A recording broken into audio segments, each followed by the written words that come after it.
Let's explore the concept of unplugging certain parts of your identity, the unnecessary ones, the ones that continue to enslave you.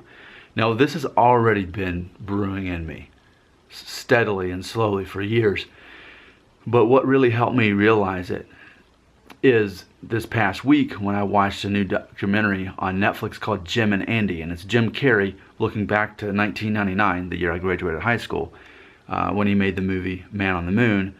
And he was playing Andy Kaufman and Tony Clifton, which was one of Andy Kaufman's characters. And so it was this idea that Jim Carrey decided to become a character actor and try to embrace and become these different men. But in the movie, when it was all over with, he was confused on really kind of who he even was. And then he made the movie The Truman Show. He's made these movies that really explore detaching parts of your identity. And you look at modern day Jim Carrey, he may seem a little bit out there in some of the things he says, but in fact some of the things he says are some of the best things being said by people of his notoriety.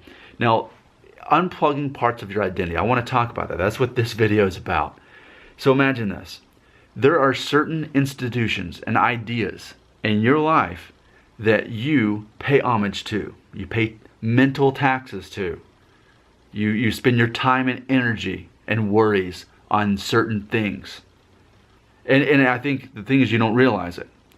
Hair loss is definitely one of those things. When you're especially younger and you're starting to notice your hairline going up and thinking, oh no, am I going to get worse than Norwood 2? Or am I going to stay Norwood 2 until age 35? Because Nick said, if I can keep Norwood 2 until age 35, chances are I'll be able to keep most of the hair the rest of my life. 35 is that determining, which is why I always suggest look at a picture of yourself at age 1, which is a good indication of your hairline at age 35. That's what I always say. But let's think about this though. Think about all the things that you need to pay homage to, that you need to be plugged into, right? Okay, let me, you know me, I don't rehearse my videos. This is just me thinking off the top of my head. Like, for example, you know that I'm a religious guy, right? So much of my morality and the way I see the world pays homage to the fact that I believe that we're all accountable for our lives. At the end of this, there's Judgment Day, and we answer to God for what we've done, that sort of thing. So much of my identity is invested in my religious beliefs. Okay, here's another thing. As you know, I've been a vegan for 4.5 years. And actually, as of yesterday, Thanksgiving, I've been kosher for 9 years, meaning no pork or shellfish. So a major part of my identity is what I do and do not eat. And therefore, all the health ideas that are attached to that. Well, think about this. I feel that when I became a vegan in particular, I unplugged for the common need to eat meat and eggs and dairy. And that was always a big part of my identity. I was the little kid who just couldn't get enough meat. I was just always eating so much stuff. Looking back on it, it's probably because I wasn't digesting meat that well anyway. And that's why I'm happier not eating meat or eggs or dairy. But I unplugged from the need to eat meat.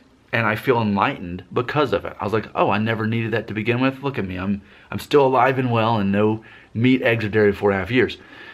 So we can look at all these things that we can unplug from. I don't need that. I don't need that. I don't. We can do this with people, and we should do this with people. There are going to be people in your life that are just toxic. And, I've said before, forgiveness is always a choice. It always is, no matter what the other person does, no matter how tragic or dark the other thing that the other person does. Forgiveness is always a choice.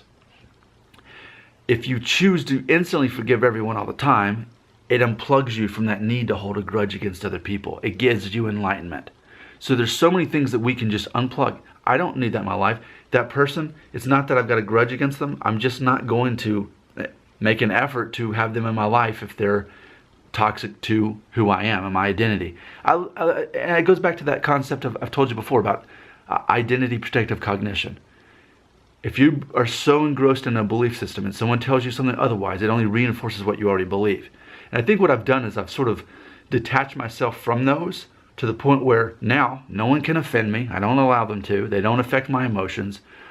And I've done this thing with my hair. I'm like, okay, that's not part of my identity. I've detached that. I've seen men in my life who put too much stock in that, no matter what age they were. And I don't want to do that. I don't want to be plugged into that. How many things can I unplug from? And therefore, how much more clarity can I have in life? woke, right?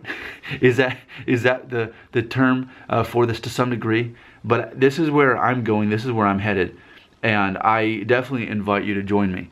And some of you already have. As far as hair loss goes, you realize, man, I'm paying all of this homage to trying to be the guy that keeps my hair. Fighting nature, my destiny, my fate was in my DNA the whole time, that I'd be a guy who grows a beard and goes bald sooner than the other guys.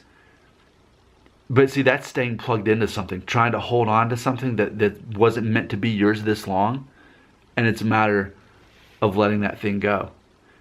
I've told you this story before, I'll close with it. Back in the summer of 1988, my sister and I were both able to get a brand new kitten, like our own kitten. So that's two kittens. My mom drives us down to the lady's house that had a litter of kittens. I think she's basically giving the cats away. I wanted this orange cat. I just really like orange cats. So there I am at the little box of the little kittens, trying to get the orange one, trying to grab it, trying to get it. And it just didn't want me. And that's the one I wanted. Well, here's this other one. It's half white and then half like brown. It wasn't a beautiful looking cat. But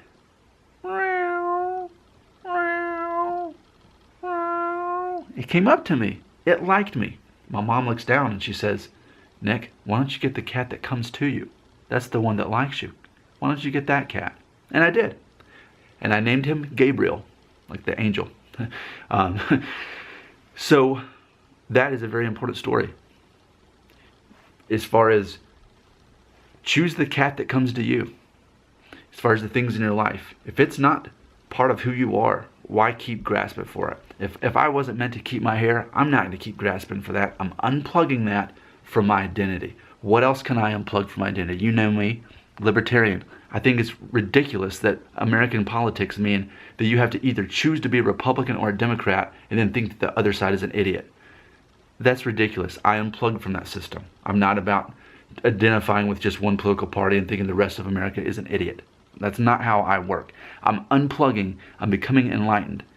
And one of the best and easiest places to start to really try this out is unplugging your identity from the need for you to be a guy who's able to keep his hair.